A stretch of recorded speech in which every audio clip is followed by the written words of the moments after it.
I'm back, baby. Oh yes, my royal gingerness has recovered. Mostly from whatever bloody plague that I managed to catch this time. In any case, I'm very glad to be back.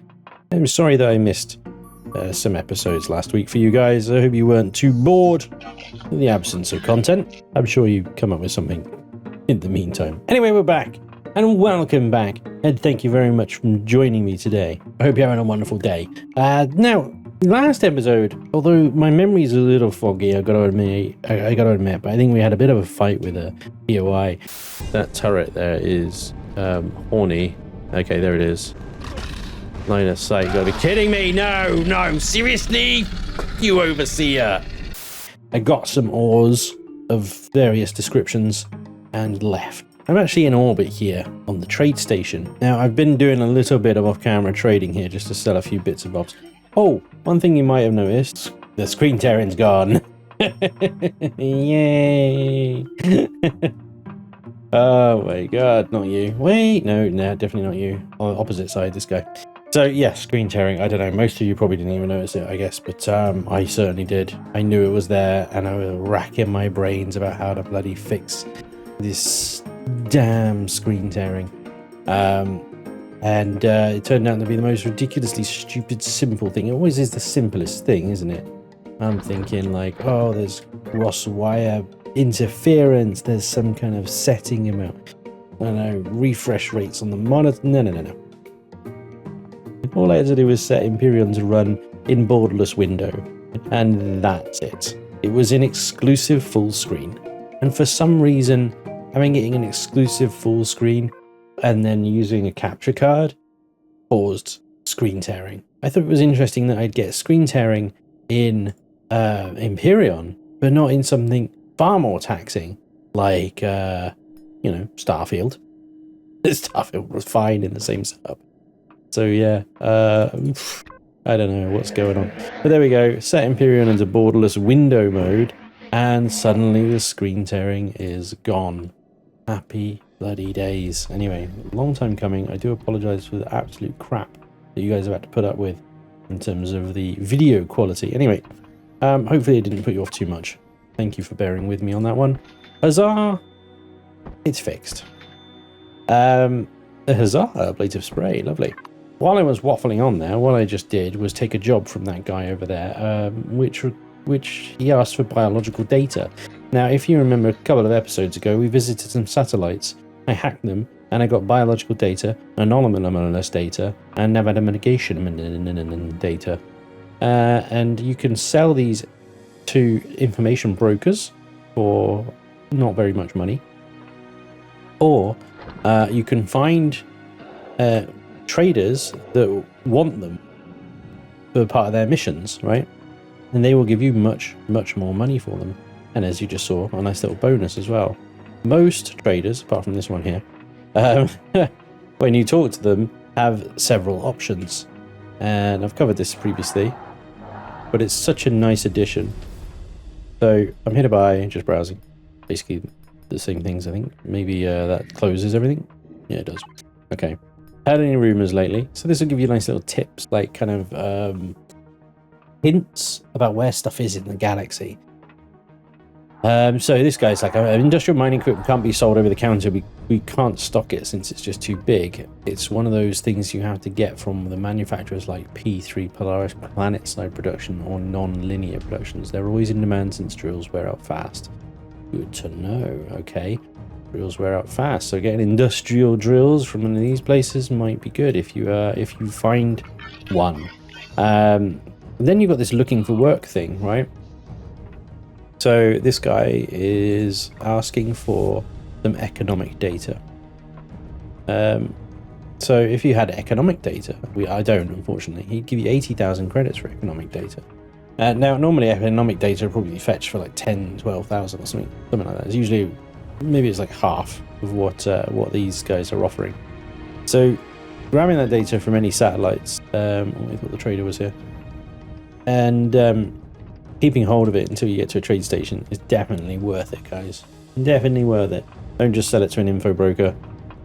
Just check the jobs of the traders. see what they've got offering. And what I generally suggest is you go to every trader and you do this, because you don't necessarily need to complete everything. It doesn't like fill up your mission log or the PDA. It just gives you an idea of the sort of things that traders can ask for. 500 mushrooms, 60 credits per mushroom. Holy crap. Wow, this guy's desperate for some mushrooms, right? So, you know, I mean, that's just normal mushrooms. Wow. Sometimes you get missions where they want special mushrooms that you can only get from the Talon. In this case, if you had a decent garden somewhere, growing a lot of mushrooms, there you go. Job's a good one. This guy actually doesn't have anything I want, so yeah, thank you, bye. And there we go. So it's definitely worth checking them. Checking them out. See what they want. Taking a note of the things that they want as well. And I mean, some of it might even like resort to spreadsheets at this point. I don't know. Personally, I don't. I just go, I'll try and remember that, and then inevitably don't. But some of you might resort to spreadsheets. Just be like, right, okay, so trader on Lambda, trade station Lambda was asking for yada yada yada yada. And that way, as you explore the galaxy and as you find things and bits and bobs and stuff everywhere, you'll remember, hopefully, maybe, possibly, to pick it up. Anyway, let's take the ship out of hibernation. Though I'm not happy with the amount of power I have. And that is after shoving all of the fuel that I have into the tanks. Because I was offline for a while, and this being a multiplayer server, of course, my ship, even though it was on the lowest power setting, as in it was literally just running the fridge, has burned all of its fuel. Still, the constructor is working on more. I am loath to buy fuel from station services because, as I'll show you now, buying a full tank of fuel here will cost 212,000 credits of my 606 hard-earned thousands of credits. Now, obviously, you know, when we do get into making our trucking empire, this 200,000 business will be nothing. Not that it will cost that. Our freighter will probably have fuel tanks the size of cities, so, you know. Still, the pentaxid isn't too bad at 48,000, and the oxygen is not bad at 873. But yeah, Promethium for some reason just stupidly expensive. There we go. Anyway, there is a colonist trade station, the other side of this planet, that I'm going to go and head over to now. Take us around the planet. I don't think there's anything about that. There is something aggressive in this system, so let's power on the shields. Okay. And yeah, I think it's over there. We're going to head over there because I want to see if we can get ourselves a colonist bolter turret or two. These are basically like GAT turrets, but they're extremely efficient on CPU. They're effective against drones, and that's about it. And they're effective against, I don't know, just they are effective against drones, and that's it, isn't it? But they're super cheap. They are super cheap. So let's see if we can get some over there. While avoiding whatever these... it's a Luark station. A Luark station. Let's avoid Luark station and whatever else that is down there.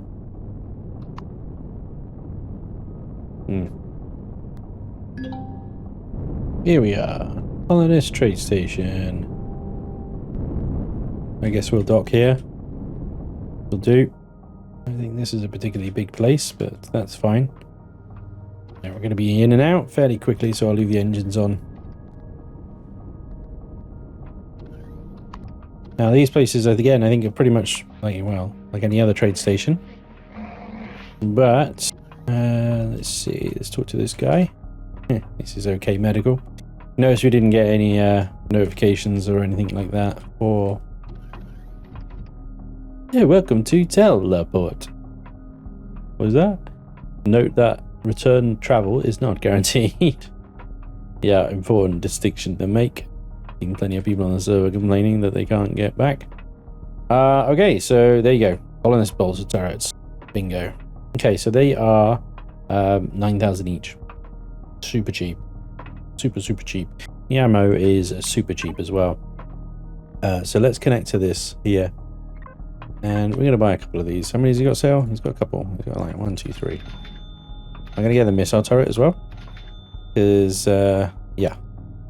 The missile turrets aren't bad. The dual missile turrets are better. But, yeah, I think the dual ones you have to get off of ships. I don't think you can buy them. I could be wrong. Please do correct me if I'm wrong. But, yeah. There we go. So these things are pretty good. They're very, very good on CPU. So let's have a look. One is 6,000 CPU. There's a GAT turret. Well, that's a it's a minigun turret for a hover vessel. But a GAT turret is significantly more. 12,000, I think it is. All right, let's get out of here. We got what we came for. The bolter turrets. Let's move on. So what are we doing today then? Where? Today I'd like to look for a new home, somewhere to set up base. What base? I don't know, but a base. We'll have a look at traveling to G-type stars because we've got the mission to survey G-type stars. So we're going to resume that. And we are going to need some more of the probes because I think we used them all up. Yeah. We need another basic probe. We get the constructor started on that as well. So let's have a look. G-type sun. And we're heading in that direction towards the Golden Province is where I'd like to go. And the obvious answer is to go up to Charlie E, but I've already been there, just off camera a bit. Sirocaltao. About 42 light years away. That should be doable. I think our jump range is 60. Yeah, 65 thanks to the nav data that we've turned in. So we're good to go. 65 light year jump. Now the problem as well will be fuel situation. So let's get that crafting. And then back on the Promethean. Right, so we should have our probe. Address is locked in. 98 AU. Not sure we've got the range on the current drive to do this. I think it's probably going to complain that we don't have enough pentaxid. Yeah, I need 171 to warp. Alright, first things first. We should probably put some probe on our taskbar, toolbar, whatever. There we go. That now sets off the scanning of this sector. Let's have a look, see what we got here. Okay, not a great deal of anything, really. Wow, pretty empty system. Not a lot of planets, but some interesting stuff nonetheless. Okay, so it looks like a trading station over here. Great, what is useful? This looks like a temperate planet. It is a brooding temperate. A home of rare spices and exotic fungi. The world is coveted by races of all factions. There you go. A large 1G planet. Probably Talon on there with very rare mushrooms and stuff. We got a medium crystalline moon over here actually, which is interesting. 2 crystalline moons, 1 small, 1 medium, and an ascent moon as well. And then this is Pentaxid mining facility. something we can't do anything about right now. Over here, this looks like another barren metal planet. Oh, it's just a regular barren planet. Okay, cool. Sathium on that planet. It looks like pentaxid deposits as well, so it might be worth popping down on there, stopping up on pentaxid. However, we're going to head over to brooding temperate though, for sure. Our first step there. Okay, so we should have just completed the mission. Okay, no, the next one is we got to do F-type systems is next. So I'll be getting some more probes ready. Over to the habitable system, the brooding temperate planet then. Here we go. Yes, very, very broody indeed. Straight away we've got a pentaxid asteroid, and straight away we've got multiple Xerax signatures all around us. Holy crap. None of them are moving in on us though, so that's good. That's the good thing.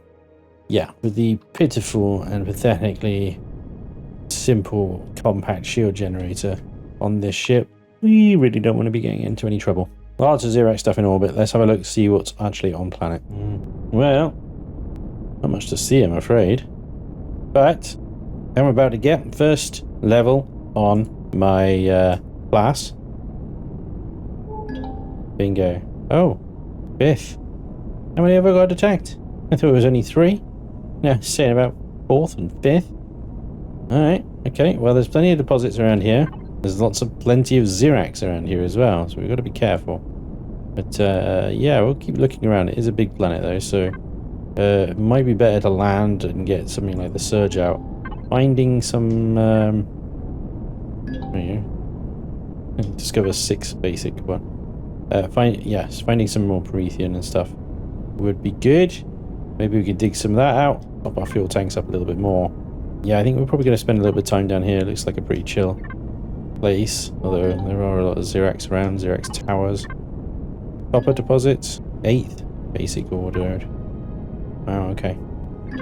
It is wanting me to discover many ores. All of the ores. Fair enough. I'm not even sure that... oh, silicon is on this planet. Sorry, yeah. Iron, copper, silicon, cobalt, magnesium, promethium, erestrum, and gold. Or be at 1 erestrum deposit at least, anyway. Huzzah! Rank 1 of my engineer class is done. There we go. So your class engineer is leveled up, plus 5 damage from the multi-tools, 20 with drills, 8 with chainsaws, 2 light years to warp range, and 10% bonus to reload speed. That's quite nice. Fantastic. So, engineer level 2, discover 25 advanced ore deposits. So that's your Erestrum Zirconium. I'm guessing that might include Sathium, Neo, that sort of thing. Maybe. We'll see. Well, actually, it might not be Erestrum Zirconium. It might be Titaniums, your Sathiums, Neodymiums, and that sort of stuff.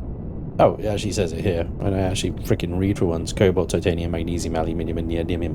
There we go. There we go. So, cool. We'll proceed with that. There are actually cobalt deposits. Oh, crap. I'm about to fly over something. Cobalt deposits on this planet. There's a bunch of deposits over there. Let's go check that out. Monastery. Lovely. Yeah, so this planet seems to be just a hellhole. No Talon whatsoever. Just, well, I mean, I haven't found any. Just Xerax. But I might pop down on the ground at some point here and just have a little forage, because I suspect there might be some quite cool plants and stuff down there. But yeah, so far no Talon. I was hoping to maybe do some trading with those guys for their bits and bobs. Tower, yeah, there's lots of these towers around and stuff like that. Kind of a boring planet, actually, guys. Kind of boring, but here we are. Anyway, I've landed down on the ground here. I suppose you can call this daylight. Not really sure. I'm going to pick up some trees, because I was around wood a little while ago. I would love a little hover vessel to do that for me. I have one. Called it the Bushwhacker. It is basically my groundhog mining hover vessel, repurposed with grinders. The problem is I need to unlock a detector in order to add it to the factory. Now normally that wouldn't be too hard, but I also had to unlock all manner of hover vessel things such as thrusters and stuff like that. I ran out of points. I ran out of points by 1 point. I need 1 unlock point to unlock the detector, and then I can bring in my little tree harvesting hover vessel. Can you believe this shit? Why have I got 2 survival tools? I'm gonna have to go out. Oh my god. With a survival tool or a chainsaw, to be honest, the survival tool is just as quick, if not quicker than the chainsaw, and more efficient because it doesn't use any bloody fuel to run, right? So there's no more levels. I'm already level 25, so I can't level up for more points. There are other options, or other ways of getting points though. Hello, mate. Oh, you have got to be kidding me. You're down there, I'm up here. That was nonsense. Absolute nonsense. Broke my toe. I think that's what it was.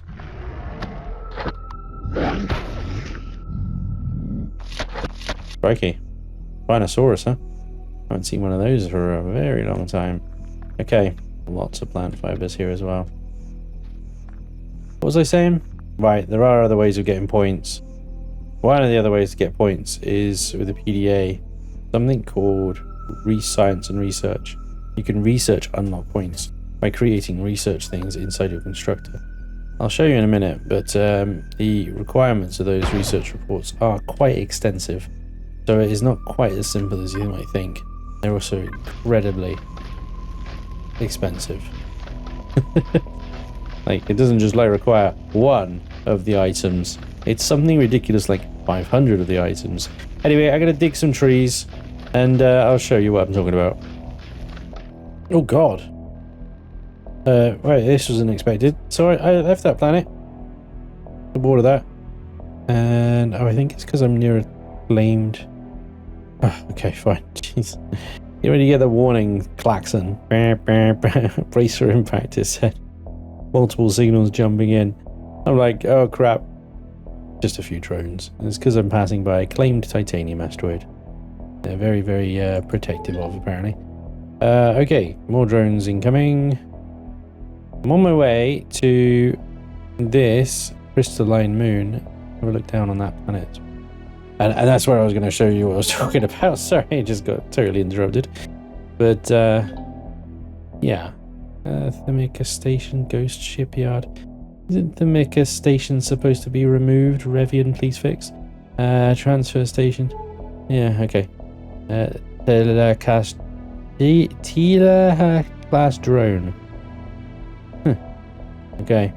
Anyway, the GATs should keep the drones off of us for now.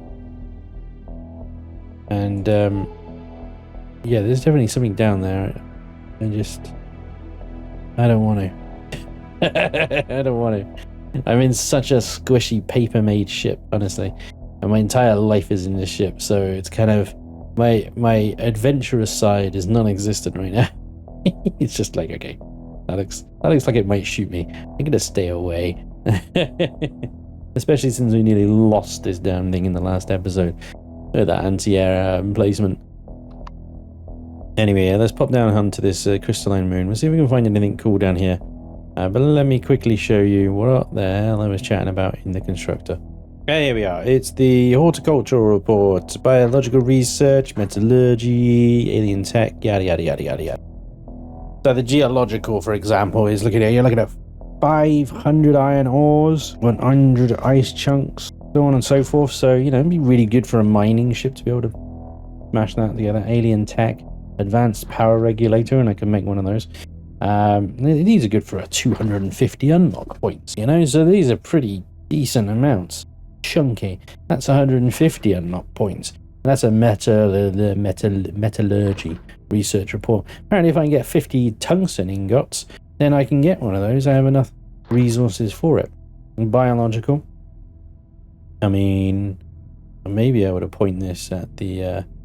If I point this at the fridge, then I don't know. I think I've got 25 milk. Pretty sure I've got 25 meat though. So yeah, you know.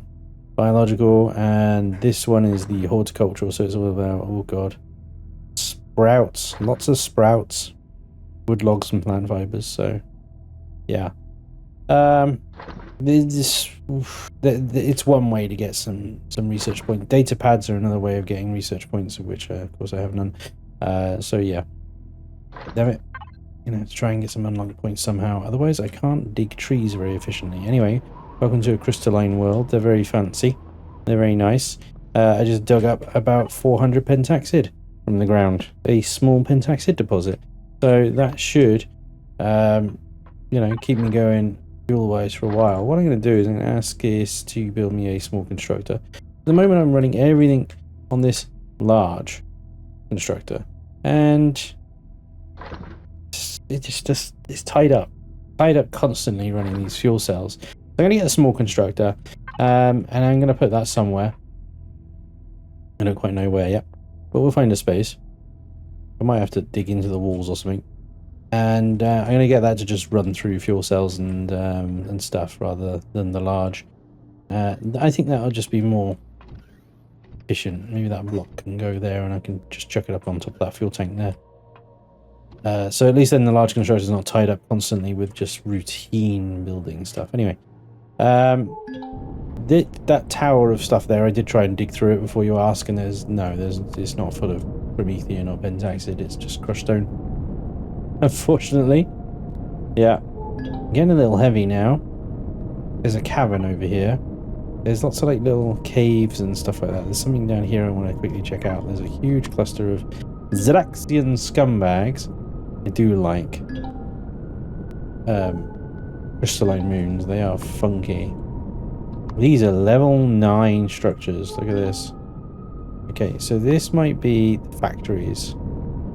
Possibly, if I can get a bead on them. Yeah, so these are like the X-Corp factories. You know I've got that X-Corp plasma rifle? Come on, give me a detection. Seriously? 400 meters out and you can't detect this clearly a defense structure. My god. So yeah, the X-Corp was something like 65A plasma rifle I've got that fires the green balls of F off. You may be able to get another one of those, or whoa, the ammunition for it at this thing here right in front of me, which is not detecting right now.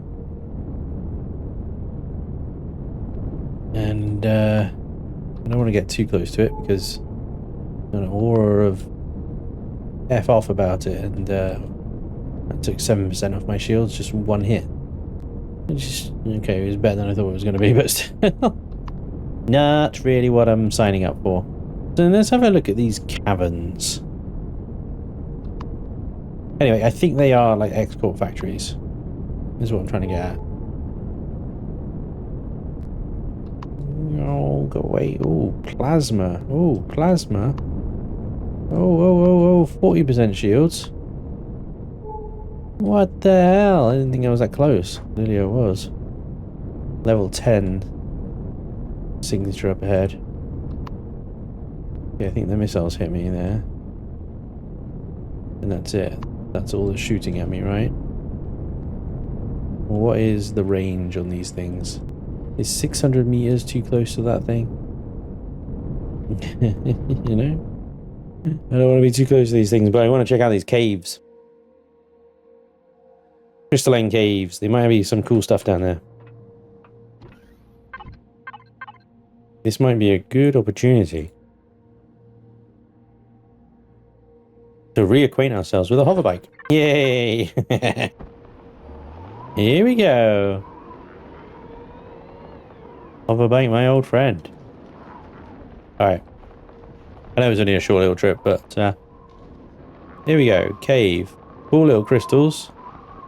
Kind of walk into them though, so don't get too attached. They're more like kind of holograms.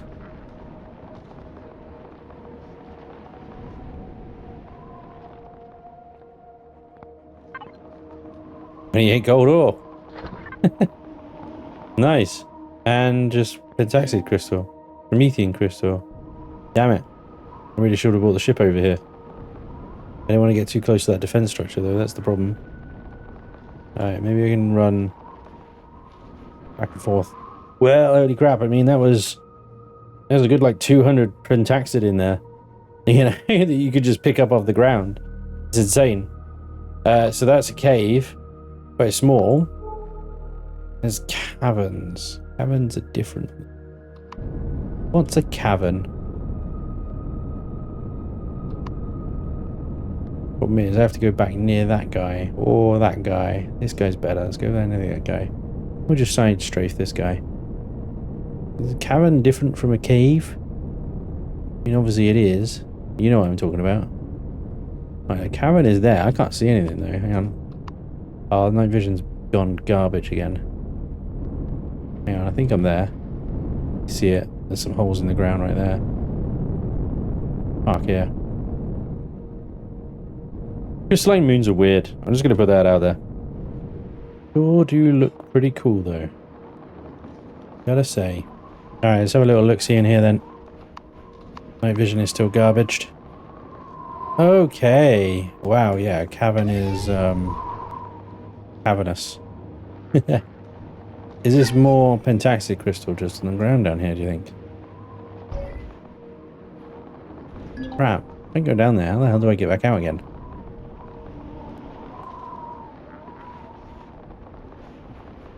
No one was surprised that Crystalline Moon is the place you go if you want lots of pentaxid crystals. Lots of pentaxid crystals.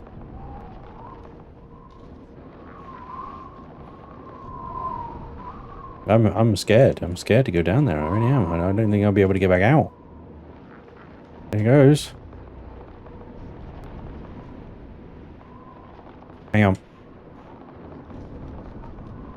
Uh-oh. This is what I was afraid of. Oh, man. Yeah. Buckle. Nope.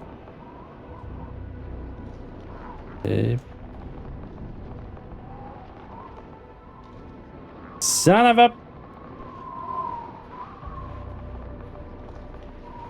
Well, down here now. May as well go and check out what the hell's on the floor.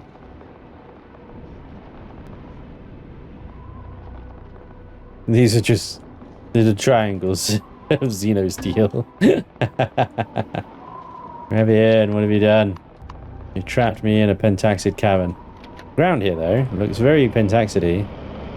Like, you know, the texture of it. Looks like pentaxid ore. Not getting anything out of the drill, though. I'm probably going to have to drill myself out. Yeah, it's not giving me anything.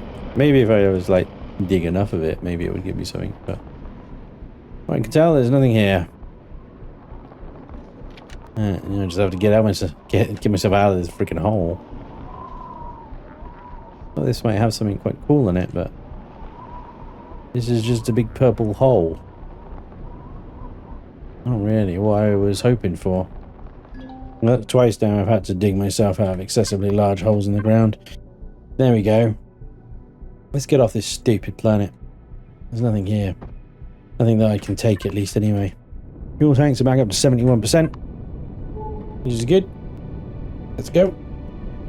One of the problems at this stage of the game... This stage of the game I would describe as sort of, I don't know, early mid-game. You've just got off the starter planets. You're just starting to get out into space and do a bit of exploration, but you're still so weak and so short on supplies and stuff like that that everything is still such a huge pain in the ass. You know, a huge grind, or you're just not equipped to do half of the stuff that's available out here. So it is all just grinding, really. Grinding in terms of travel time, it's grinding in terms of resource acquisition and refueling and getting money and stuff like that. Yeah, it's all a bit boring. A bit hard work, basically. But there we are. Okay, so we've got a Rados cargo dock here. These occur every now and again in orbits and stuff. Completely unarmed, unprotected. At least that's with a radiation boost on. Wow. Frankie. Chunks of ore and stuff, and that shouldn't have gone in there. Should have gone in there. There we go. Right. Yeah, huge amounts of resources in these things. So, you know, get on them. Very much worth it. Look at that. Very nice. So thank you, Rados. I'm going to pick all this up, and then we're going to move on. So really it's now about, for me at least, searching for somewhere to call home. Now, location.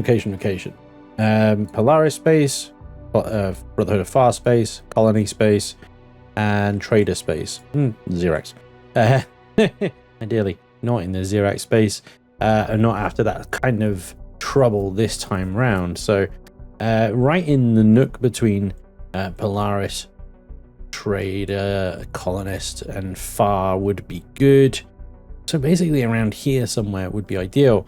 Now, I found this system here, Barpifo, G-type Sun, quite interesting because there is a UCH research ship right next to the Sun. The solar potential of setting up a space station in this UCH sector would be immense. Plus, having a UCH ship right next door is always useful. There's also a Polaris trade station, literally one jump away from that as well, which is also really useful. The problem with this particular sector is that there isn't much in the way of resources. Now, I argue that, well, mining resources isn't necessarily the primary objective of this playthrough, and I can always go warpy warps if that is what I want to do. And there are 3 pentaxid asteroids in the Polaris trade sector alone that could keep me fairly easily topped up with pentaxid. Plus, if I am feeling especially lazy, I can always put auto miners down on any of these moons, which each have asteroids and deposits. So from a deposit point of view, there is a restroom on the nascent moon. There's iron, copper, and silicon, you know, throughout the entire sector. There's cobalt, I believe, on some of them as well. And then you've got Neo in orbit, I think. Copper, yeah, but there's no like sathium or titanium or yeah, there's a shortage of some of the more common resources. The restroom over there on the Maya planet, medium Maya, somewhat habitable planet with a breathable, no, not breathable world, sorry, apologies. Yeah, it's a reasonably good location. That there is the single most attractive part of this location as a home sector. So Bar Piffo, I keep an eye on it. I might consider it as a space station location for our headquarters to be. I might have been beaten to it by Kodak, to be honest. I'm pretty sure if I warp over there, I might find a station already there. But yeah, having that trade sector right next to that UCH ship, interesting there. I also do need to check on my Discord as well to make sure that any sectors that I'm looking to settle into are not already claimed by another faction. This is very important. So on the Broken Eden server, a faction can claim a territory, a sector, a sun, basically, and say this is ours. You know, they can only do one. But yeah, once they claim that, nobody else can build there. So if they find their most ideal, perfectest location ever, and they want to have free reign and exclusive access to all of its resources, they can absolutely do that. But by contrast, this G-type system here would be not a very good place to set up base, in my opinion. Yes, there is a UCH research vessel here, which is always nice. You've got a pirate asteroid field with an unknown selection of ores in there. We'd have to go there and find them out. There is a exploration site right next to the sun. I'm not sure if you can build bases there, but I don't know, bit of a weird one. You've got 2 barren planets with the same resources on them, potentially. But you do have a brooding temperate as well, which is breathable. 1.21 Gs on a large planet, though. Not ideal. And a frozen inferno. Just again, not ideal. Another asteroid field does have titanium Neo as well. So there's some potential here, but no, it's not a very good sector at all. Now this one, I would say, is pretty close to ideal. You've got a UCH ship right near the sun. You've also got a swamp planet, which is breathable and, you know, has water on it and things like that. It's a habitable planet and it's a medium, 0.8 Gs. Lovely swamp planet. Eat lots of fiber, lots of, you know, resources down on there other than what's the raw resources. But I mean, you've also got a restroom down there, which is great. You've got a large arid planet here, which is nothing amazing, but the large size does mean that the Promethean deposits could also be large, so that could be good. And there is a desert large over here as well, so between the 2 of them, you're probably going to be all right for things like, you know, cobalt and neo. And then you've also got snow planets that have titanium on them, and among that you've got dozens of moons, one of which has got ice deposits on it as well. Not that you're going to be short of water if you were set up camp on this swamp planet. And around it you've got lots of other little interesting sites. So there's an exploration site, a mining site, and a combat site on top of your UCH ship. Asteroid fields as well. If you don't fancy auto mining, you've got plenty of orbital sites here with lots of resources on them, including sathium. So every single resource, apart from tungsten, I think, and then even tungsten might be down on here, but I don't think so. I think tungsten is on temperate planets. But yeah, this, I mean, even these planets are not too far away from the sun, so you get good solar performance out of them. Plenty of resources. This is a close to ideal sector, but this requires a lot of auto miners and a lot of auto miner setup, which is what I always do. and that's boring. So I've come back to bar pifo. And I'm going to set up here at the UCH sector right next to the sun. We're going to take advantage of some solar power. Oh yes, we're going to be solar gods. Now obviously, you know, like I said, not a great system, but we're going to get by from a resource point of view.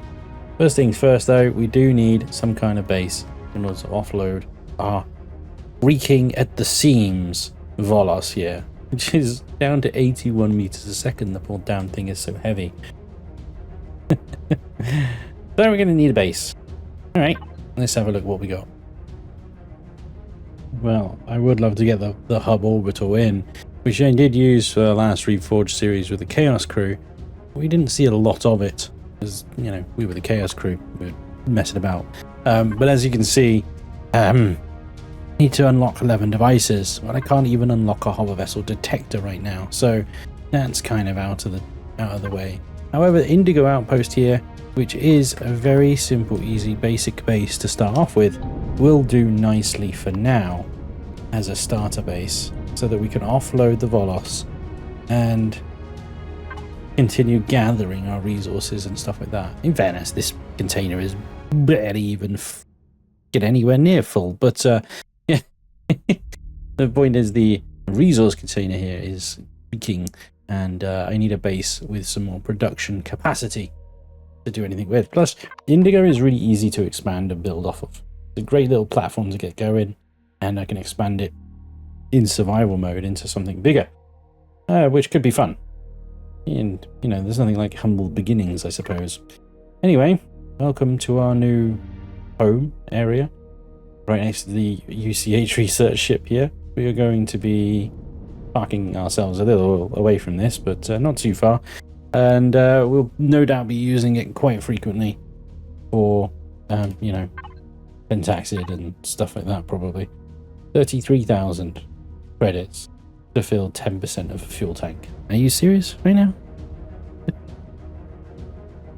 At least, yeah, well, we could buy the oxygen, because that's pretty cheap. And that will save us having to, you know, farm ice and water and stuff like that for that. And there it is. Kind of a dull sector, I gotta admit. Like, it's somewhat colorful, but it's like it's baked in a hue of gray and sadness. So the perfect place to set up interstellar trading and cargo hauling company. Ladies and gentlemen, I know not a lot happened in this episode. It's a lot of sort of fiddly little bits of admin, trading and exploring and things like that. It's part of the early mid-game, unfortunately. It is part of the game, but the important thing is we have come across a location here that we're going to be building up from.